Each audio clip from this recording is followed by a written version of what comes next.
And I'd like to welcome to the show now a local author whose latest entry into her historical fiction series is released on Unborn Melody. But welcome, Leah. Thank you. Thank you so much for having me here. It's great to be here and to talk historical fiction, and yeah. Absolutely. It's great to have you here. And before we talk about the book, we're going to talk a little bit about you as a person, as an author. What led you down this path? Talk to us about who Leah is. Well, growing up, my main aim was to be a doctor, actually. So it had nothing to do with books. And then when I was 16, I started getting into writing poetry, and then I took a writer's course. And the last assignment of that writer's course was to write the first 3 chapters of a book. So that's where the idea of the Canadian Reminiscence Series came. And the first book is The Halifax Explosion of 1917. That's the story that came to me. And basically, each book in the series is based on a different historical time period and a different Canadian province. So this one that we're going to be talking about today, Unborn Melody, is Northwest Territories during World War II. Wow. Mm-hmm. Okay, so obviously that sort of was the moment that you decided to kind of sit down, start writing. Yes. But obviously you went right away for historical. So yeah. The interest in history must have been there as well. Yeah, for sure. I've always been a history buff, like American history, world history. That's kind of what caught my attention. But I realized I didn't know too much about Canadian history. And something that I've always heard from people is, well, it's really boring. There's not much to it. We're a young country. But the more that I started looking into it, the more I realized there's actually a lot that we have to offer in our history, and it's very exciting. So when I go into these books and I start researching, it's an opportunity for me to learn more about our history as a nation, and yeah, it's really exciting. I thrive on history. Oh, that's wonderful, and I find that very interesting that, you know, it's an opportunity for you to learn as well. Yeah. And I know that often is the case with an author. You don't go in with all the information. There's a lot of research. Let's talk a little bit about that and the whole writing process, because I'm sure everybody kind of approaches it a little differently. For sure. Putting words on the page, but what is your writing process like? So I pick the event that the fictional story is going to center on. So this one is the Canal Pipeline. It's an oil pipeline that the American Army, in conjunction with the Canadian government, decided to build because after the Japanese bombed Pearl Harbor, they realized that they needed some sort of defense in the West because they were afraid of a Western invasion. So they actually decided to construct a highway from Dawson Creek, BC to Fairbanks, Alaska, but they needed a way to fuel their defense, right, with oil, crude oil. So they got that from the Northwest Territories and that oil field there. So I always start with the event that I want to, center that story on, and then I do a lot of research. So probably I'd say 3 to 4 months, maybe even more, of just kind of soaking myself into the time period, everything, the culture, the clothing, like what did people do for fun back then? What was the music like? Just everything about it. And then once I feel like I have a good sense and I feel immersed in that time period, then I start writing the story and I feel like I can fit them together and it flows. Okay, wonderful. And I do want to talk a little bit more about, obviously, the newest book, but how many books in all are there so far in the series? So there's 5. Each province has its own novel and sequel. But the sequels are not novel length, like this is about 80,000 words. The sequels are novellas, which would be around 40,000 words. Okay. So I guess in all, you're talking at least 20, and so 15 more to come. Yes, yeah. Every province needs theirs, so exactly. And that's not counting the territories. Yeah, that's right. I kind of went north right away, but oh my yeah. goodness. So certainly it's got to be a labor of love, a lot of work. It really is. But talk to me. So we've mentioned a little bit about the time period, Northwest Yes. Territories. What else can you tell us about the book? Of course, we don't want to give too much away. We want people to read it, but what can you tell us? Well, the heart of the book is about this young woman. Her name is Eleanor Mackenzie, and she suffered childhood trauma. She feels stuck in Edmonton, which at that time during World War II was this huge hubbub of soldiers from all over the Commonwealth coming to work there, to train there, and she is a typist. She's trying to make money for her family because her father is ill, deathly ill. And so she decides, I'm going to go north because in Edmonton at the time she can make $70 a month, but up north she can make $120. So quite a big leap in, that price gap. So she decides, I'm going to go up north, I'm going to make the money for my family, but I'm also seeking independence and kind of new life, new decisions.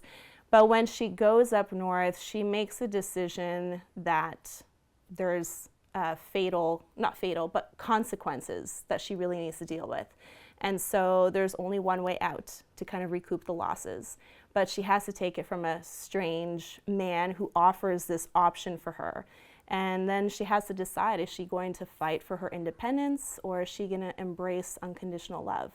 And that's kind of where the heart of the story is. Wow. Yeah. So obviously, I mean, that's part of it, right? Obviously, you have the passion for history, but you want to tell a great story, and that's so important. Maybe talk to a little bit about that, because you know, without that sort of engaging characters and plot, you know, it's not that I don't want to say it's just history, but it is an important part of it. So talk to me a little bit about that, and finding that balance between the history and the story. Sure. Yeah. So it's funny you say engaging characters, because I've had readers say they couldn't stand the main character, which they said, but it didn't matter because she was compelling, right? You want a character that you're going to relate to, that you can see yourself in. And so obviously, I guess I did that. My readers tell me so.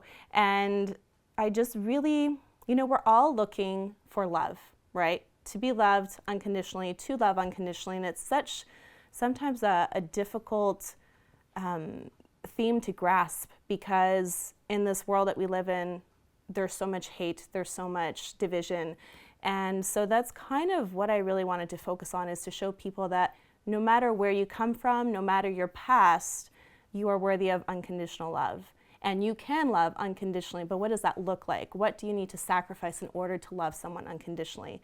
So this book, Unborn Melody, is kind of like a love letter to my readers, to give them hope that they can have that, and that they can feel that in their lives, and kind of live for a greater purpose than just self, which is what we all fall into the trap of.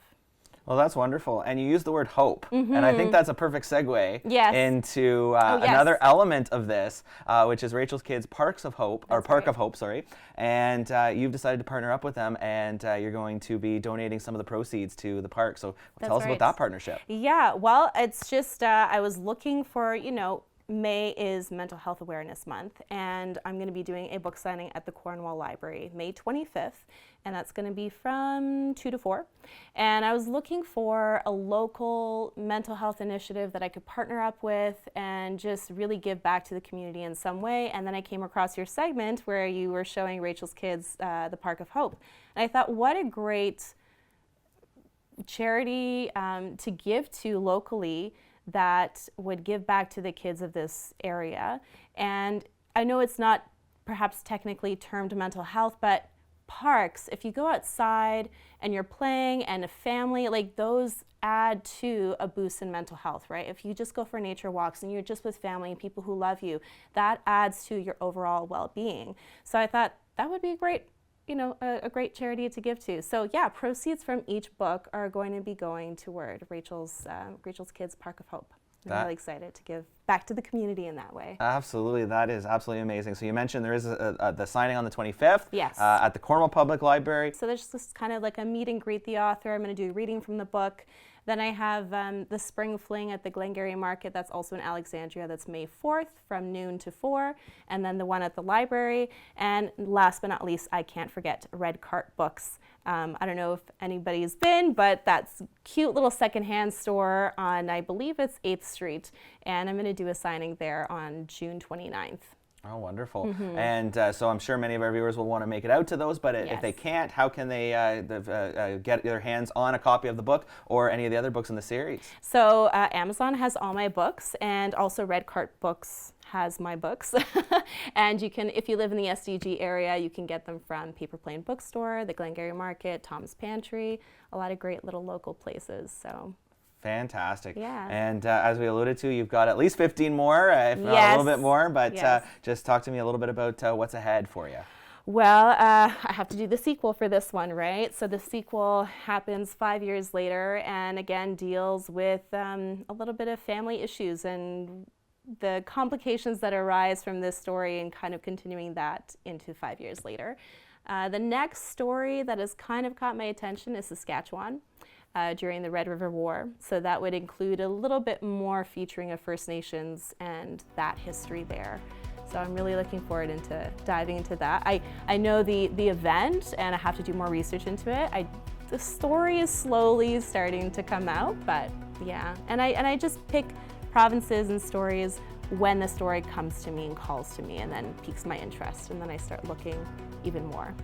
Well, that's very interesting, and we wish you the best of luck. Thank you. And congratulations on the 5th edition of the Yes. series, Yeah. Unborn Melody, which is out now, and a couple book signings coming up. We encourage all our viewers to grab a copy or attend a book signing. So thank you once again. Pleasure meeting you, and best of luck.